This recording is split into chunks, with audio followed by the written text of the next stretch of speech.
একজন বিএনপির কর্মী আজ বিএনপি থেকে পদত্যাগ করছে এবং নিজের জুতো দিয়ে তার সারা শরীরের মধ্যে আঘাত করছে আর বলছে আর জীবনও আমি বিএনপি করব না, আমার জীবনে আমি অনেক বড় পাপ করে ফেলেছি। জন্মের পর থেকে বিএনপি করেছি বিদায় আজকে নিজের জুতো দিয়ে নিজে মাথারে এরম পাড়াচ্ছি, মাথার পরে কপালে পড়ে আর কোনোদিন দল করবো না কোনো কাজে যাবো না এই যে জুতোর বাড়ি কপালে মাথায় সব জায়গায় জুতোর বাড়ি, এই জুতোর বাড়ি মই দিলাম। এই তো এই যে কর্মী বা মহিলাটি বিএনপি থেকে হঠাৎ করে কেন সরে আসলেন? বিএনপি এমন কি অপরাধ করেছে যার কারণে তিনি আর জীবনেও বিএনপি করবে না? বিএনপি ক্ষমতায় আসার আগে যদি তিনি বিএনপি থেকে পদত্যাগ করতেন বা বিএনপি ত্যাগ করতেন, প্রত্যাহার করতেন, তাহলে সেইগুলো মানা যেত। তবে বিএনপি এখন ক্ষমতায় এসেছে, এখন তো তাদের হাতে ক্ষমতা, আর এই সময় কেন তিনি পদত্যাগ করছেন? আর জুতো দিয়ে এমন ভাবেই তিনি আঘাত করছে তার শরীরের, যেন একটি অঙ্গ প্রত্যঙ্গ বাদ রাখে নাই, সবখানে জুতোর ছোঁয়া তিনি লাগিয়েছে। নিজের গালে নিজে জুতোর আঘাত একজন মানুষ কখন করে?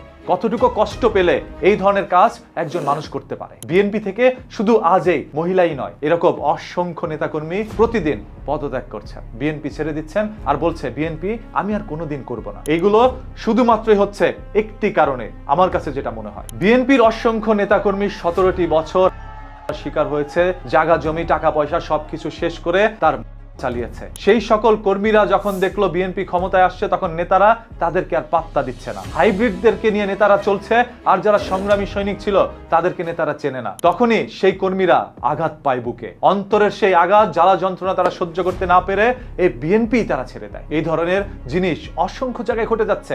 আপনি যদি বিএনপির একজন কর্মী হয়ে থাকেন, তাহলে আপনি একটু কমেন্ট করে জানান যে আপনার জীবনে এরকম কোনো ঘটনা ঘটে গিয়েছে কিনা। আর ভিডিওটা শেয়ার করে দেন, কারণ আরো কিছু কথা বলবো যেগুলো আপনি আপনার নেতাকে বলতে পারেন নাই, সেগুলো এখন আমি আপনার নেতাকে বলে দিচ্ছি। যেই নেতা 17টি বছর আপনাকে ব্যবহার করেছে তার নিজের স্বার্থের জন্য, যখন ফোন দিয়ে বড় নেতা বলে 200 জন পোলাপান নিয়ে কালকে আইসো, তখন সেই 200 জন পোলাপানের মধ্যে আপনি একজন ছিলেন। নিজের পরিবারকে ছেড়ে দিয়ে নিজের জীবনকে তোয়াক্কা না করে আপনি সেই নেতার পেছনে মিছিলের মধ্যে ঠিকই অংশগ্রহণ করেছিলেন। নেতা কিভাবে খুশি থাকে তাকে খুশি করানোর জন্য আপনার সর্বোচ্চটা দিয়ে আপনি চেষ্টা করেছেন। নেতা চা খেতে চাইলে আপনি চাটা পর্যন্ত তাকে এনে দিয়েছেন, জুতো অনেক সময় মুছে দিয়েছেন। লজ্জার বিষয় হলো এটা সত্য। আজ সেই নেতা ক্ষমতা পাওয়ার পর আপনাকে চেনে না, কারণ সেই নেতা তো একজন মানুষ ছিল না, ছিল অমানুষ। সেই অমানুষের বাচ্চা নিজের স্বার্থ হাসিল করার জন্য আপনাকে ব্যবহার করছে, আজ আপনাকে ভুলে গিয়েছে, আজ আপনাকেই তারা বিপদে ফেলানোর চেষ্টা করছে। তাহলে কেন সেই অমানুষের সাথে আপনি থাকবেন? এই ধরনের কিছু সংখ্যক এলাকা ভিত্তিক নেতারা রয়েছে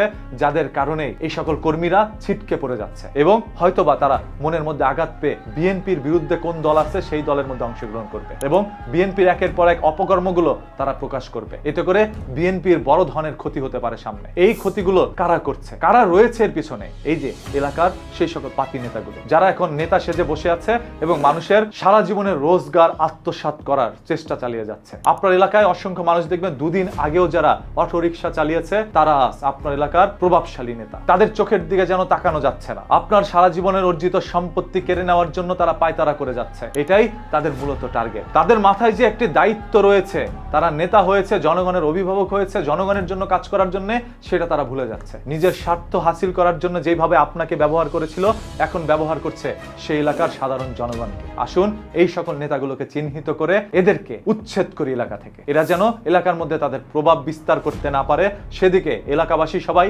একত্রে হন। সেই চাঁদাবাজ, লম্পট, ধোঁকাবাজ, অমানুষের বাচ্চাগুলোকে এলাকা থেকে বহিষ্কার করুন। আদারওয়াইজ এরা ধ্বংস করে দিতে পারে একটি রাষ্ট্রকে। সে বিএনপির হোক, আওয়ামী লীগের হোক, জামাতের হোক, এনসিপির হোক, সে যেই দলেরই হোক না কেন, এই অমানুষের জায়গা এই দেশে আর হবে না। আর কাউকে স্বৈরাচার হয়ে উঠতে দিবেন না। আর বিএনপি যত দ্রুত বুঝতে পারবে যে বিএনপির নাম ভাঙিয়ে এই সকল পাতি নেতারা একের পর এক অপকর্ম সংগঠিত করে যাচ্ছে, তত দ্রুতই বিএনপি তাদের জায়গা ধরে রাখতে পারবে, মানুষের আস্থা ধরে রাখতে পারবে। আদারওয়াইজ বিএনপির প্রতি মানুষের আস্থা হারিয়ে ফেলছে এই সকল কিছু নেতার কারণে। এই মহিলাটি কম দুঃখে নিজের জুতা খুলে নিজের গালে মারে নাই, এটার পিছনে অনেক রহস্য রয়েছে। আই হোপ কিছুটা বুঝাতে পেরেছি আপনাদেরকে। তাই যারা বিএনপি করেন, যাদেরকে দল থেকে ছিটকে ফেলে দেওয়া হয়েছে, যাদেরকে আজ কেউ চিনছে না, অথচ আপনারা এক সময় ছিলেন রাজপথের লড়াকু সৈনিক, তারা এই ভিডিওটি শেয়ার করবেন। এই ভিডিওটি শুধুমাত্র আপনাদের জন্য। আর এরকম আপনাদের বলতে না পারা কথাগুলো আমি আমার কণ্ঠস্বরের মাধ্যমে প্রকাশ করব যতদিন পর্যন্ত বেঁচে আছি, ইনশাআল্লাহ। তাই নিউজ কি চ্যানেলটাকে সাবস্ক্রাইব করে রাখেন,